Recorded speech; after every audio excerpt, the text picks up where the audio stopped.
Hi, it's Marieta. Thank you so much for tuning in, guys. In today's video, I want to talk about overstaying your status, how to prevent overstaying during coronavirus. So stay tuned, coming up. All right, guys. So as I promised, in today's video, I'm talking about how to prevent the overstaying of your status in the United States, and also what to do if you actually overstay your status. What are the protective measures, how you actually protect yourself, your status, and your future, especially taking into consideration the situation we are in right now. Now, before I dive deep, I want to encourage you to subscribe to my channel, hit that bell notification button so you are actually notified every time I release new content. Also follow me on Instagram to get the updates, and don't forget to like this video if you find it useful, and if you like it and you want to make sure that you share it with your friends. So let's get going. So I understand the situation is quite challenging for many of you guys, because I'm receiving many emails, I'm receiving many messages on Instagram and other social media asking my opinion, what to do, how to prevent the overstaying, etc.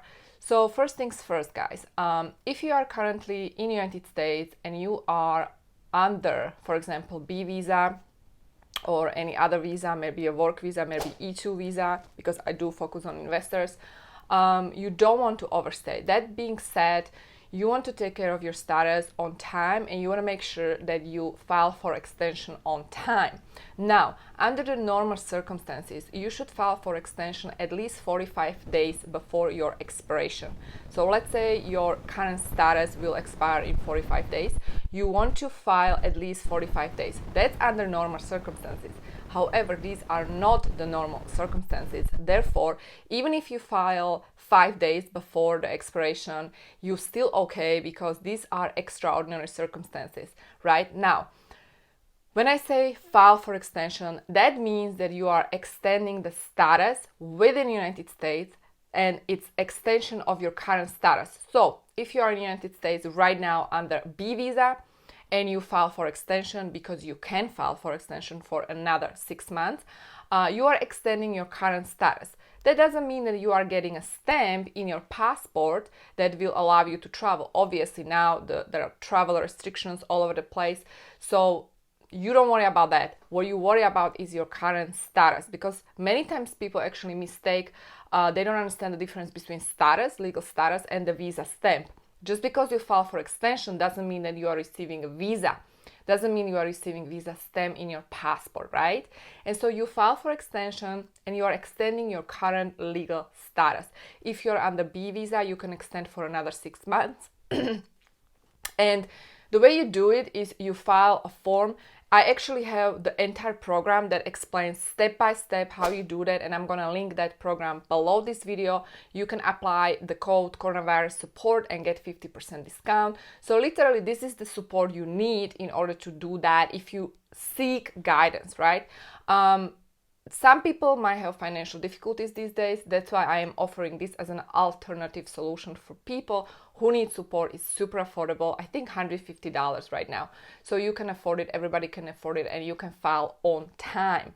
So that's first thing. Another thing is, if you are currently under, for example, student visa, and you want to change the status because your current status is about to expire, you can change the status from status you in, or maybe you on B visa, you want to change to E2, because I do have some people who are emailing me these questions. You can do that. You can change the status within the United States without leaving the country. But again, you want to do it on time. You don't want to overstay your status, right? So if you are changing the status from B to E2, or you're changing your status from F to B, or you maybe you're changing a status from B to F, again, you're going to use the same form, but you're also going to file I-129 with E2, because you are literally applying for new visa type as you are changing the status. So changing the status is not the same as extending the status, right? It is two different things.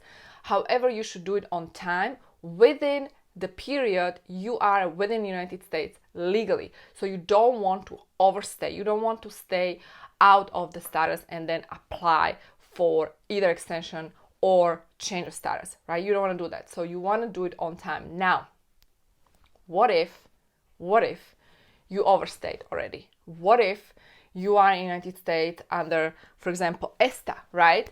In that situation, because you couldn't leave the country, here's what you need to do. You need to have evidence that you could not leave the country on time and it was outside of your control, and you need to show this evidence and ask and apply for satisfactory departure. So basically you go and you contact the local immigration office, especially if you're under ESTA and you want to extend for another 30 days, because again, just because you cannot leave the country doesn't mean that you can just do nothing and don't notify USCIS, because that shows really negligent behavior and you don't want to be impacted in the future. And so what you need for that, you really need to show evidence that you could not leave the country, even if you wanted to. It was outside of your control. You could not fly to home country because there are no flights. There were no available air ticket flights available at that moment, and you have the evidence proving this claim, right? So in that case, even if you overstayed, guys, as long as you still have strong evidence that is supporting this claim, that it wasn't your fault, it was outside of your control, under the circumstances, it's going to be okay, right? And even if you overstay a week or a couple of days, maybe even 2 weeks, 3 weeks, if you do have the evidence that is supporting this claim, you're going to be fine. So that's something that you need to take into consideration. Just because you're in the United States, just because there is coronavirus pandemic, that is not itself excuse for taking care of your legal status.